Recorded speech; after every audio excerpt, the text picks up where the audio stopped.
Hey guys, in this video I'm going to show you how to make a progressive house drop. So by the end of this video you should be able to make a drop like this one.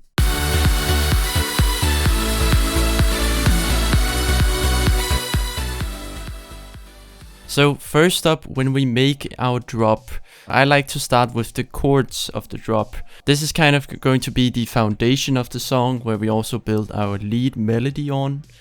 Which is very important when making progressive house. So a good thing to have is just to make some simple chords, kind of like the ones I have right here. It doesn't need to be anything advanced. This is just 4 notes, very simple versions, just on a simple piano.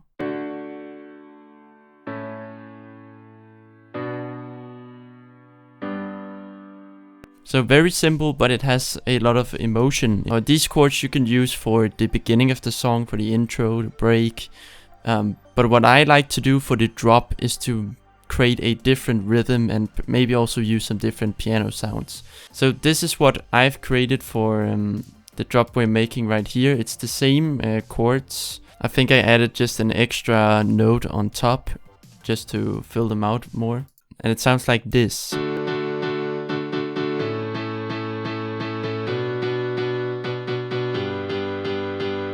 What I like to do with the chords is to, or for the piano chords, is to layer them with multiple sounds just to fill it out. So I also have this piano,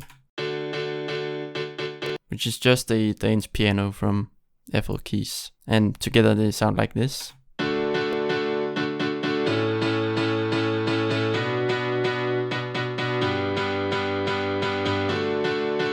Put it into the mixer, and then I route it to a sidechain or a kickstart, and we get this sound.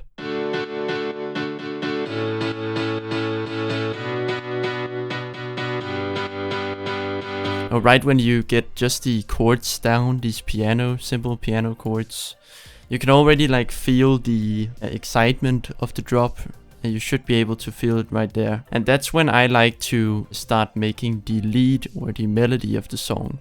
It's just about listening to the chords and then kind of trying to hear the melody in your mind and then getting it down on the piano. So this is the melody I've created for this song. This is just one of the sounds.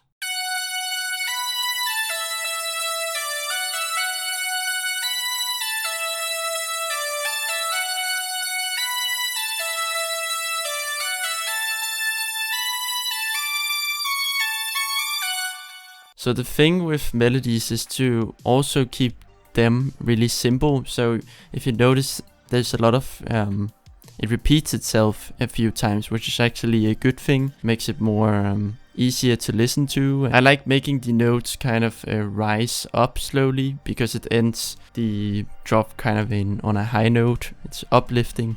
But the special thing with the leads of the songs is you have to, in order to make them really fill out the space, you have to layer them. So have a lot of different sounds that together form the big lead. Just start with like a main sound. I have one from Harmless called Detune, which I've layered because I wanted to fill even more, so it's 2 octaves. And this lead is already really big by itself. I can show you all the layers.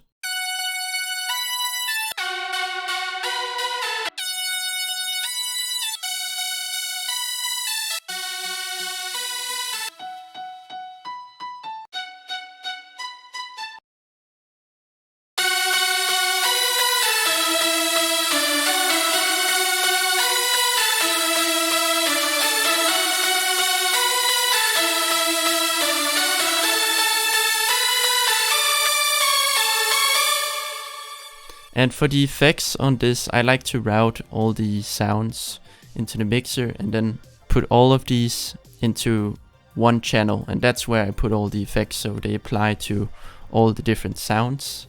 And I just have an EQ that makes space for the bass. I have some OTT, which is a free plugin, a little bit of reverb, and I have some stereo shaper. So now let's add some synth chords, which is pretty easy. It's just copying the chord pattern you had for the piano and just putting it on some synth sounds. So it's the same rhythm, same chords, just some different sounds.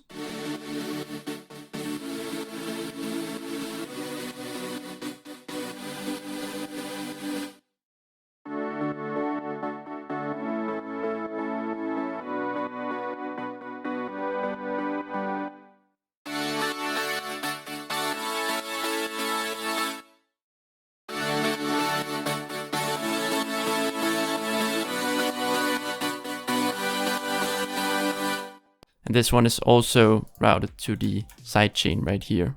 And it's also again removing the low frequencies, putting some OTT to glue the sounds together, and some stereo shaper. So now let's move on to the bass. And I've just copied the root notes, these 4 notes of my chords with the same drop rhythm, copy paste it into a sub bass sound.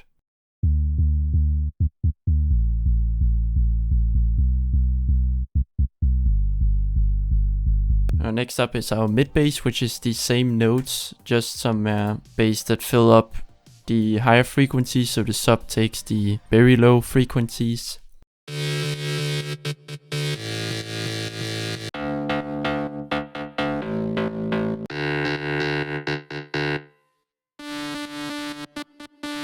And together they sound like this.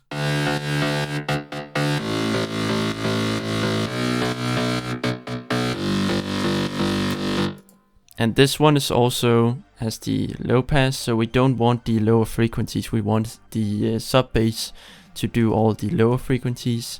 This one is just for everything that's higher up. Then we have some distortion, make it sound even more gritty, and then some more OTT, and then route it to the sidechain as well.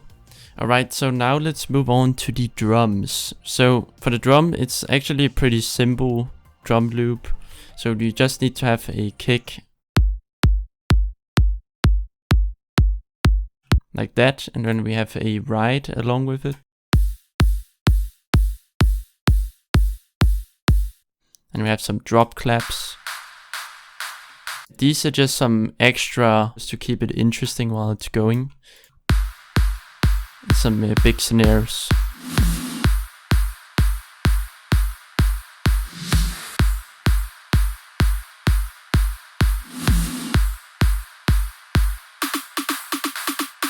And then we have some hi-hat loops and some percussion loops.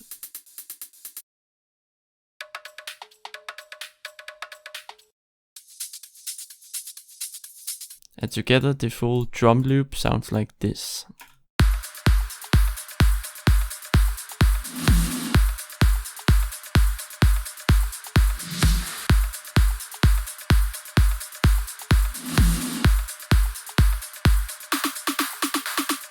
And then lastly, let's take a look at the effects. You need a bunch of have a bunch of exhausts, white noise.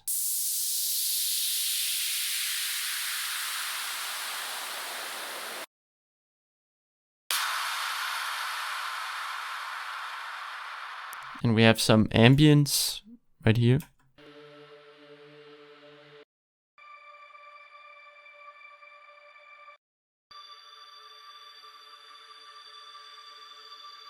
And then we have a big impact sound, as well as a riser.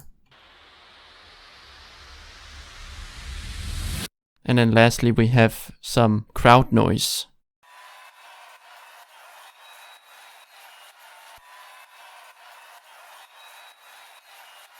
So the drums and effects, we have this.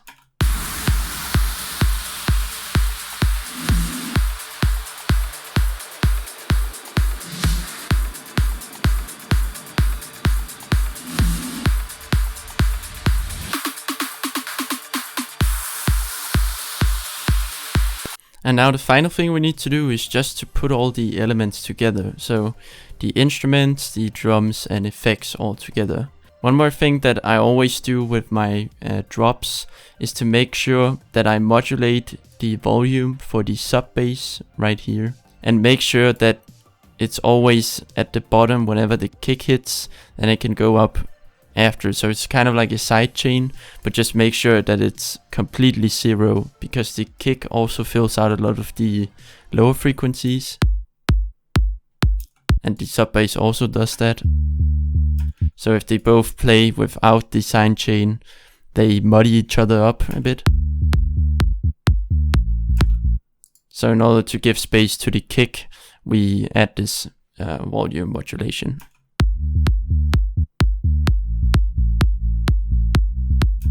And now let's listen to the final result.